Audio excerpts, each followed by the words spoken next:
Neste vídeo, vou bater um papo de uma forma simples e resumida sobre tudo que você precisa entender sobre Bitcoin e criptos em geral, mas sem se aprofundar em elementos técnicos e tecnológicos que deixam o assunto um pouco mais chato. Vou focar na simplicidade e na prática, que é o que realmente importa por agora. E antes que me perguntem, sim, eu considero importante entender sobre todos os aspectos, sem dúvidas. Porém, a verdade é que o que mais escuto são pessoas tendo interesse em saber como comprar, como guardar e todos os riscos envolvidos em comprar qualquer tipo de criptomoeda. Todos nós, em um primeiro momento, somos gananciosos e enxergamos apenas o preço e o que a grande mídia vem falando. Em um segundo momento, por mera consequência, começamos a nos interessar em entender o por trás das coisas. De modo geral, entender sobre a importância de ter Bitcoin é hoje, sem dúvidas, mais importante do que ficar enrolando em aspectos que envolvam a complexidade por trás da tecnologia blockchain que envolve o Bitcoin. Bom,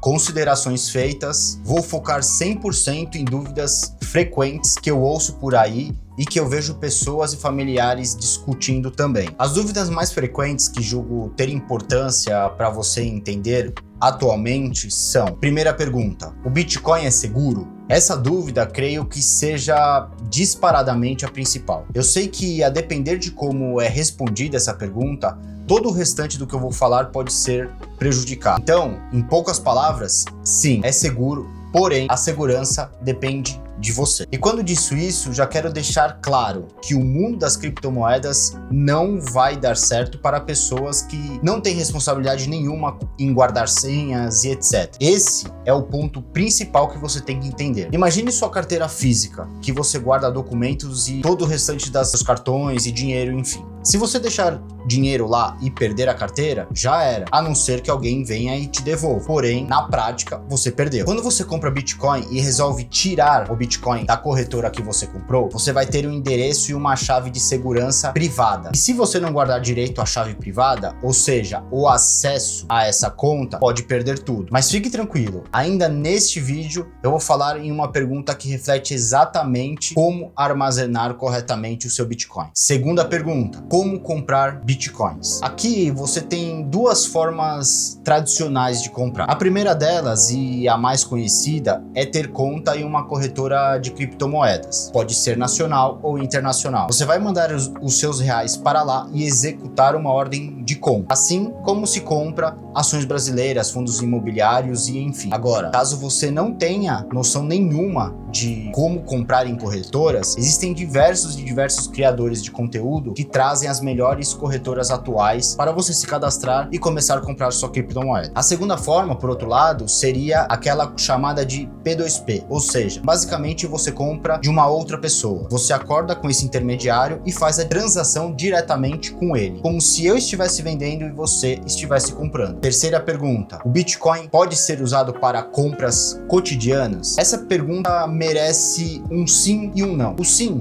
porque a cada dia mais estabelecimentos aceitam a forma de pagamento com a moeda. E a tendência atual é essa. E não, porque ainda há aqueles que não entendem o que é o Bitcoin ou não tem carteira para receber a moeda, ou seja, a carteira compatível. Exemplo: volte alguns anos atrás e lembre do pagamento de contas feitas em agências bancárias. Hoje, praticamente é raro ver alguém indo pagar conta no banco. Claro, existem pessoas que ainda preferem, isso é normal, mas houve a inversão. Antes mais, hoje menos. Quarta pergunta: o que determina o valor do Bitcoin? Bom, existe certa complexidade para responder essa pergunta, mas eu vou tentar ser o mais claro. A primeira coisa que você precisa entender é: o Bitcoin, diferente, por exemplo, da Bolsa Brasileira, é um modelo de moeda global. Isso significa dizer que todos os países, todas as pessoas do globo conseguem ter acesso ao Bitcoin. Você tem noção disso? Por um lado, é ótimo. Por outro, é complicado, porque o Bitcoin é escasso, ou seja, existe uma quantidade determinada de moedas que estarão disponíveis para compra. São apenas 21 milhões para mais de 8 bilhões de pessoas no mundo. Por isso, a soma de escassez e interesse é algo extremamente grandioso. Mas, como disse, tem um lado que também é complicado. E quando falo de complicado, é que, considerando o acesso global, o Bitcoin está sujeito a oscilações conforme eventos do mundo inteiro. Exemplos: guerras, governos, enfim. Por isso que aqui você precisa saber se está preparado para enfrentar isso. Não vai adiantar eu falar tudo isso se você estiver acostumado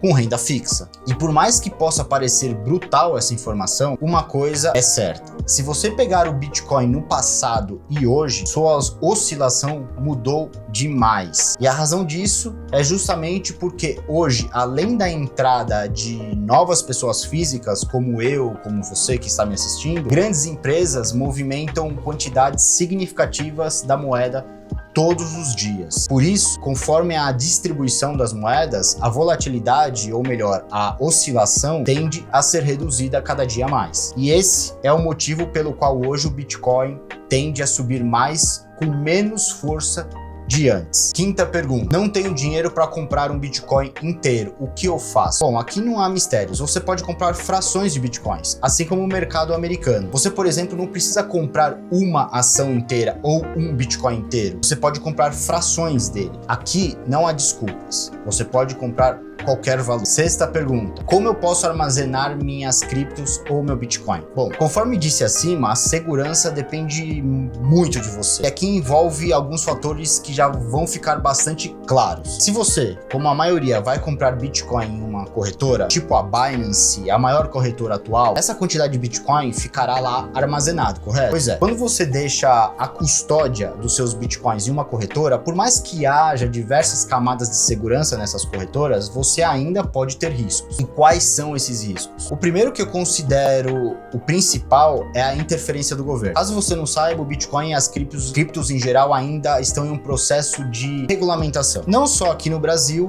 mas no mundo inteiro. Por isso, a gente sabe que nem sempre o governo joga do nosso lado. Então você não quer ter mais um tipo de dor de cabeça com isso, é óbvio. O segundo risco é da própria corretora em si. Pode acontecer, por exemplo, qualquer coisa: falir, faltar liquidez, limitar saques, enfim, casos que normalmente ninguém espera, mas pode acontecer. Existe um risco. Por isso que armazenar suas criptos, ter a autocustódia, como dizem, é extremamente importante. E aqui você pode fazer de diversas formas. Na prática, a primeira é criar uma carteira de Bitcoin utilizando aplicativos ou extensões na internet que suportem a rede Bitcoin. Existem diversas carteiras hoje em dia que são confiáveis. Feito isso, você transfere os Bitcoins da corretora para essa carteira.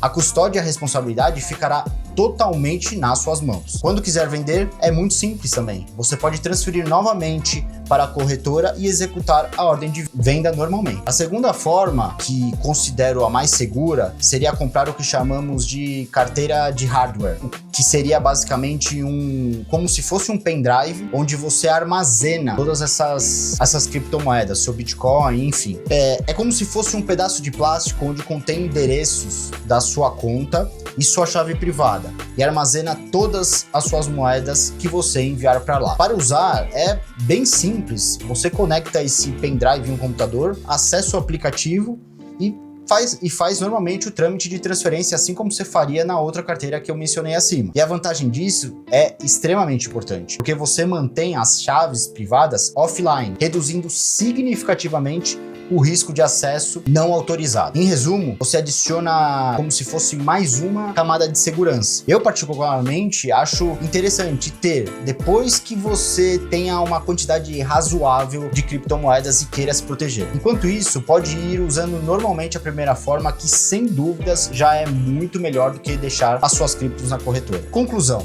o que eu penso para complementar tudo o que foi dito aqui é o seguinte: quando falarem sobre risco, não dê ouvidos a qualquer um. Simplesmente não ouça. Digo isso porque a tolerância de risco varia de pessoa para pessoa e cada um sabe exatamente o que é aceitável e o que não. Se você já está no meio dos investimentos, eu não estou dizendo nenhuma novidade, você sabe muito bem disso. A segunda coisa é, quando vierem com a ideia que Bitcoin morreu ou vai a zero, também não dê ouvidos. Normalmente, as pessoas atualmente que propagam essas informações são pessoas que nada entendem sobre ciclos de mercado ou propriamente do Bitcoin. Estude por conta para entender e evitar cair na armadilha da desinformação. Espero que eu tenha ajudado e até a próxima.